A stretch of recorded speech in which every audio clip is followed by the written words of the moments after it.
অসম প্ৰদেশ কংগ্ৰেছৰ নৱনিৰ্বাচিত সভাপতি গৌৰৱ গগৈ ডাঙৰীয়ালৈ আমি অপুৰন্ত শুভেচ্ছা জ্ঞাপন কৰিছোঁ। আশা ৰাখিছোঁ আহি থাকিব লগা দিনসমূহত আমি যি বিজেপি বিৰোধী সামূহিক যিটো আমি যুঁজ সকলোৱে সন্মিলিতভাৱে কৰাৰ যিটো পণ লৈছোঁ, সেই যুঁজখন অধিক শক্তিশালী হ'ব, দৃঢ় হ'ব। গতিকে মই আহি থাকিব লগা দিনসমূহত গৌৰৱ গগৈ ডাঙৰীয়া আৰু তাৰ লগতে অসমৰ ৰাজনৈতিক দলসমূহে প্ৰত্যেকেই যাতে বিজেপি বিৰোধী এই যুঁজখন অধিক গতিশীল ৰূপত আগবঢ়াই লৈ যায়, তাৰ কাৰণে মই আহ্বান জনাইছোঁ বা মই কামনা কৰিছোঁ। যিটো মুক্ততাৰ ক্ষেত্ৰত বিভিন্ন সময়ত আপোনালোকৰ যি কথা বাৰ্তা চলি আছিলে, এতিয়া কেনেধৰণৰ হ'ব বুলি আশা কৰে? আমি আশাবাদী, কাৰণ বিজেপিক পৰাভূত কৰাটোৱে আমাৰ সকলোৰে মূল লক্ষ্য।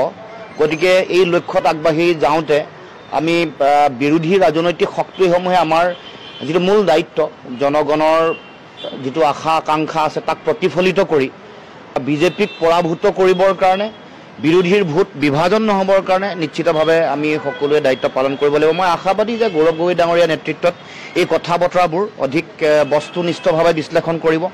বাস্তৱিক পৰিস্থিতি সকলোৱে আমি উপলব্ধি কৰিছোঁ। গতিকে সকলো ধৰণৰ কথা বতৰা, পৰিৱেশ পৰিস্থিতি আৰু জনগণৰ যি আশা, সেই সকলো কথা নিশ্চিতভাৱে নিৰ্মূলভাৱে বিশ্লেষণ কৰি তেওঁ সঠিক আৰু শুদ্ধ সিদ্ধান্ত গ্ৰহণ কৰিব। বিজেপি বিৰোধী যিটো শিবিৰ, এই শিবিৰটো আৰু উজ্জ্বল হোৱাৰ সম্ভাৱনা আছে নেকি? মই আশা কৰিছোঁ নিশ্চিতভাৱে হ'ব, কাৰণ গৌৰৱ গগৈ ডাঙৰীয়াৰ এটা নিজা এটা ভাৱমূৰ্তি আছে।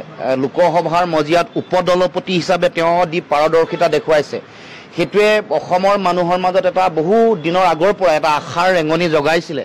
আৰু লোকসভা নিৰ্বাচনতো, যোৰহাট লোকসভা নিৰ্বাচনত যিটো ফলাফল ৰাইজে দিলে, সেইটো তাৰে প্ৰতিফলন। গতিকে নিশ্চিতভাৱে অসম প্ৰদেশ কংগ্ৰেছ কমিটিৰ নৱনিৰ্বাচিত সভাপতি গৌৰৱ গগৈ ডাঙৰীয়াই, মই ভাবোঁ যে আহি থাকিব লগা দিনসমূহত তেখেতৰ নেতৃত্বত এই গোটেই বিষয়বোৰ অধিক গতিশীল আৰু শক্তিশালী ৰূপত আগবাঢ়িব।